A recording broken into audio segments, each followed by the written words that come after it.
नमस्कार दोस्तों, आप सभी का स्वागत है निजू क्लासेज के आपके अपने यूट्यूब चैनल पर। और जैसे कि हमने सीरीज शुरू की है हरियाणा स्टाफ सिलेक्शन कमीशन के जो पुराने पेपर हैं उसमें जो इंग्लिश और हिंदी के प्रश्न पूछे गए हैं, क्योंकि जो सीईटी में वेटेज है वो काफ़ी ज़्यादा रही इंग्लिश और हिंदी के, और आने वाले एग्जाम में भी रहेगी। तो शुरुआत करते हैं। ये इनडायरेक्ट डायरेक्ट पूछा गया है। Narration, he said to me please wait for me here till I return. तो देखिए सिंपल सेंटेंस है और यहाँ पे जो प्लीज के साथ में रिक्वेस्ट की गई है। तो यहाँ पे जो सेकंड ऑप्शन है, एलिमिनेट कैसे करेंगे हम ऑप्शन को, तो ऑर्डर का जो है वो कैंसिल हो गया। अब दो में रिक्वेस्ट दे रखा है तो टोल्ड मी का जो है इस यहाँ पे कैंसिल हो गया है। अब ही सेड टू मी को हम चेंज करेंगे रिक्वेस्टेड में, तो ही रिक्वेस्टेड टू मी, पहले वाला यहीं पे गलत हो गया क्योंकि ही रिक्वेस्टेड मी आता है, तो यानी कि थर्ड ऑप्शन इसका राइट यहीं से हो गया। आगे भी चेक करते हैं, ही रिक्वेस्टेड मी।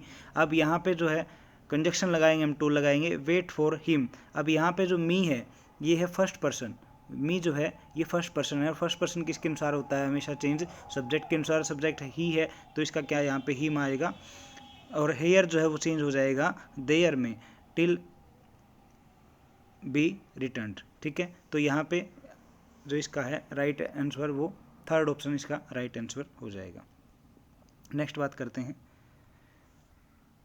यहाँ पे इसके लिए अप्रोप्रिएट जो है अल्टरनेट देना है हमें। Concern the accused together with his associate, ये आपने अगर क्लास देखी हो, हमने सब्जेक्ट वर्ब एग्रीमेंट की क्लास ली थी, उसमें था ये टुगेदर विद, ठीक है, along with, as well as, ये टुगेदर विद, ये जो जहाँ पे आ जाते हैं तो उसके जो साथ लगने वाला जो सब्जेक्ट होता है उसके अकॉर्डिंग यहाँ पे क्या आती है, हम वर्ब यूज करते हैं। ठीक है, तो यहाँ पे जो इसका राइट आंसर है, the accused together with his associates dash arrested, तो यहाँ पे जो है फोज इसका राइट आंसर आएगा, क्योंकि ये अक्यूज्ड के साथ में लगा हुआ ये प्लूरल है। अगर यहाँ सिंगुलर है, अगर प्लूरल होता तो फिर वर्ब की जो है वो प्लूरल आ जाती।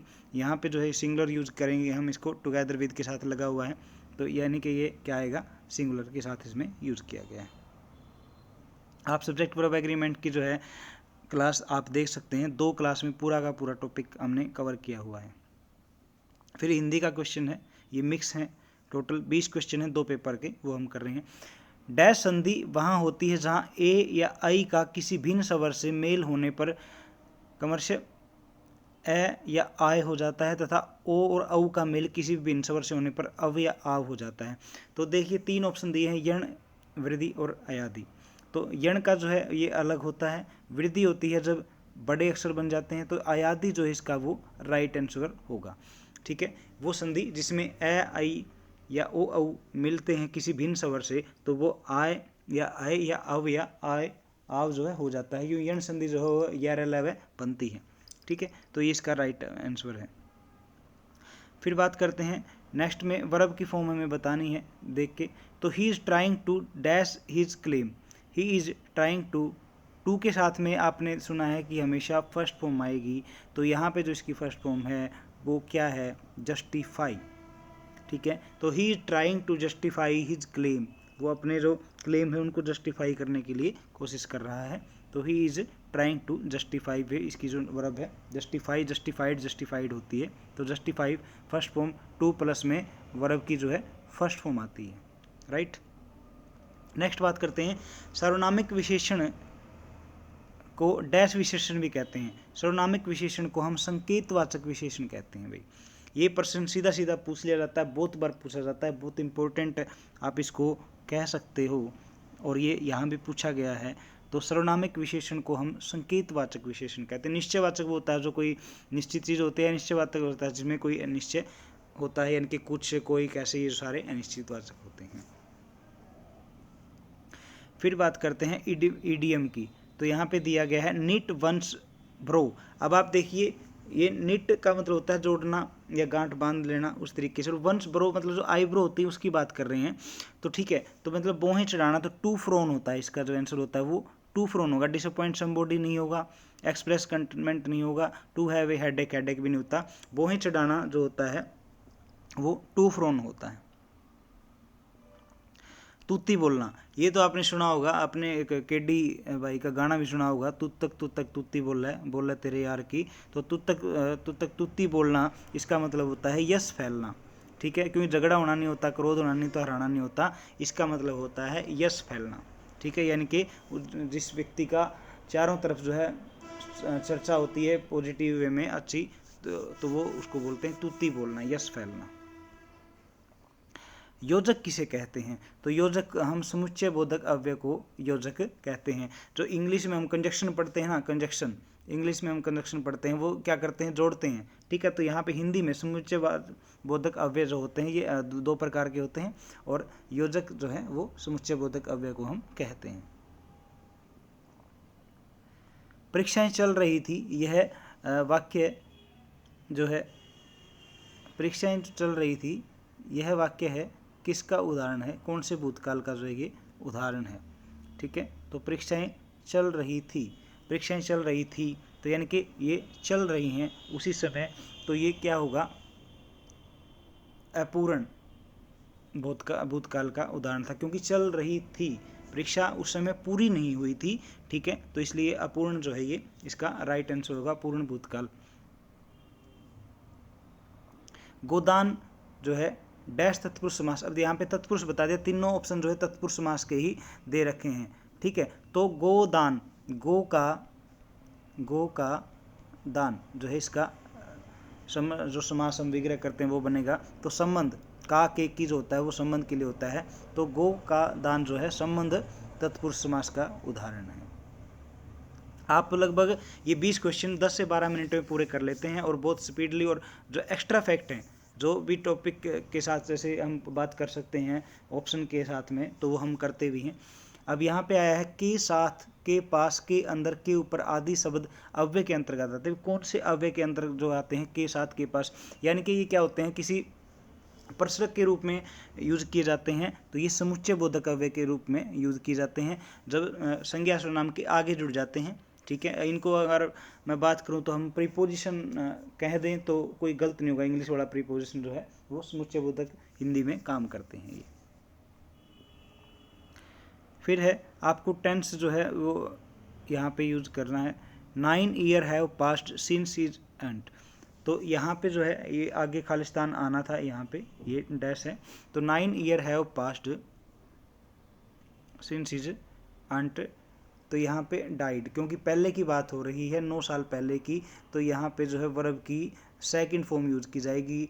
डाई जो है ये वर्ब की फर्स्ट फॉर्म है, ठीक है, डाई जो है फर्स्ट फॉर्म है, तो इसलिए इसको हम क्या करेंगे, सेकंड फॉर्म जो है वो डाइड यहाँ पे यूज की जाएगी। क्लियर है भाई, ठीक है। डाई जो है फर्स्ट फॉर्म है, हैव डाइड, हैड डाइड, आप इसको परफेक्ट टेंस में पढ़ सकते हैं। तो 9 year have passed since his aunt died, भाई उसकी जो आंटी है उसको मरे हुए जो 9 साल हो गए हैं। यहाँ पे मिस स्पेल्ड हमें पढ़ना, स्पेलिंग के बहुत क्वेश्चन आते हैं। तो देखिए हेरिटेज, विरासत, ये बिल्कुल ठीक है, एक्सटेसिव भी ठीक है, ग्लिम्पसेस भी ठीक है। तो डिस्क्रिप्शन जो है ये जो है यहाँ पे गलत है, क्योंकि डिस्क्रिप्शन में DES आता है, ठीक है। डिस्क्रिप्शन में जो है DES इसकी स्पेलिंग आती है डिस्क्रिप्शन की। आप बार बार सुनते होंगे, जो वीडियो भी आप यूट्यूब पे देखते हैं तो हमेशा सुनते हैं कहते हुए लोगों को कि डिस्क्रिप्शन में लिंक दिया गया है। तो डिस्क्रिप्शन यानी कि वर्णित होता है, किसी भी चीज़ को वर्णित करना। छात्र शब्द का सही अर्थ, बहुत ही आसान जो है क्वेश्चन था ये। छात्र शब्द का जो अर्थ होता है वो विद्यार्थी होता है। छाया होती है पेड़ की छाँव में, चमड़ा जो आप लेदर को बोलते हैं जो हम यूज़ करते हैं, ठीक है। तो छात्र शब्द का सही उदाहरण जो यहाँ पे है वो है अर्थ विद्यार्थी। हवा लगना मुहावरे का अर्थ है, तो हवा लगना का मतलब होता है, जब आप हरियाणवी में हम बात करते हैं तो बच्चों की संगत में जब रहते हैं तो कहते हैं तेरा हवा लगी उसकी, तो इसका मतलब असर आ गया किसी का, ठीक है। पछताना नहीं होता, हराना नहीं होता, असर आना इसका राइट आंसर है, हवा लगना, असर आना। फिर एक नरेशन आई है, Kamal ask me did you see the football match on TV last night. तो क्वेश्चन मार्क है यहाँ पे, और यहाँ पे ये आस्क दिया हुआ है, तो यानी कि ये पहले ही आस्क इन्होंने दे दिया, सेड टू आस्क में चेंज करते हैं हम। तो यहाँ पे कमल आस्क मी, ये सब में चारों में ऑप्शन में दिया हुआ है। अब यहाँ तो डिड दे दिया, तो ये वाला ऑप्शन बिल्कुल पहले ही गलत हो गया, ठीक है। दूसरे में जो है फिर यहाँ पे डिड दे दिया, ये भी गलत हो गया, क्योंकि जो हेल्पिंग वर्ब से जो सेंटेंस शुरू होते हैं तो उसमें कंजक्शन के रूप में हम इफ़ या वेदर को यूज़ करते हैं। अब रह गए सेकंड और फोर्थ, तो कमल आस्क मी वेदर, ठीक है, यू सी द फुटबॉल। अब यू सी देखिए आप कौन सा टेंस है, डिड यू, पास्ट इंडेफिनिट है ये, डिड यू सी, और पास्ट इंडेफिनिट किस में होता है, पास्ट परफेक्ट में होता है। तो चौथे में हम देखेंगे तो कमल आस्क मी वेदर हैड से स्टार्ट कर रखा है, कोई सब्जेक्ट यहाँ पे दे नहीं रखा, तो चौथा ही गलत हो गया, सेकंड ऑप्शन इसका ठीक हो गया। वैसे पूरा पढ़ेंगे इसको। जो यू है ये कौन सा पर्सन है, सेकंड पर्सन है, ऑब्जेक्ट के अनुसार आएगा, तो यहाँ पे आई आ गया, had seen football match on TV. अच्छा, लास्ट नाइट को अर्लियर नाइट बोलते हैं, ठीक है, तो इनके सेकंड ऑप्शन जो इसका बिल्कुल एक्यूरेट है, ठीक है। आपको बिल्कुल मैं एक्सप्लेन करके बता रहा हूँ, किसी भी तरीके का क्वेश्चन आपका नरेशन वगैरह का कोई और भी क्वेश्चन मिस नहीं होंगे, ठीक है। अब ध्वनि डैश ध्वनि का उच्चारण है कि समान होता है और इसे स्वर से परे दो बिंदुओं के रूप में लगाया जाता है, तो बिल्कुल नो डाउट विसर्ग जो हम बोलते हैं, विसर्ग संधि भी होती है, विसर्ग को हम है के रूप में उच्चारित करते हैं और इसमें दो बिंदु जो हैं ये लगते हैं, ठीक है। यहाँ पे इडियोमेटिक एक्सप्रेशन बताना हमें, text the patience of the audience. अब यहाँ पे देखिए, dull and long speeches text the patience. भाई कोई अच्छा स्पीच नहीं होता, लंबा होता है, बोरिंग होता है, वो क्या करते हैं, किसी न किसी का क्या करते हैं, धैर्य को चेक करते होते हैं ना। तो टू टेस्ट वंस पेशेंस, भाई किसी के धैर्य को चेक करना, ये इसका है text the patience of the audience. भाई ऑडियंस वहाँ बैठी है और कोई वैसे ही खराब सा भाषण, बोरिंग भाषण, लंबा भाषण दे रहा है, तो वो सिर्फ धैर्य से बैठे हैं, कुछ कर नहीं पा रहे, तो ये उसका राइट आंसर है, ठीक है। नेक्स्ट है, ये बड़ी सी स्टेटमेंट है, इसमें बस यही है कि ग्रामर के हिसाब से हमें करेक्ट करना है, ठीक है। No sooner did the band start to play then the light went off. तो यहाँ पे no sooner as the end the light went off the band started to play, तो यहाँ पे जो है इसमें रिप्लेस करना होता है हमें, भाई ऐसी चीज़ जो इसे पूरा पता चल जाए या शुरू करने के लिए, तो यहाँ पे जो इसका ऑप्शन है वो थर्ड आएगा, ठीक है। नो सूनर एज द, ये भी आ जाएगा, ये एंड की जगह पे यहाँ पे बैंड है, भाई बैंड है यहाँ पे, ठीक है, ये एंड नहीं है, as soon as the band आएगा यहाँ पे, ठीक है, बैंड है ये। और दूसरा है the band started to play, ठीक है, when the light goes off. तो ये जो है तीनों मतलब आइदर ए और आइदर सी दोनों से ही हम इस सेंटेंस को शुरू कर सकते हैं, इसका मतलब ये है। फिर आज का लास्ट क्वेश्चन है, मॉडल बताना है हमें और बड़ा इंपॉर्टेंट है, you dash have a holiday tomorrow.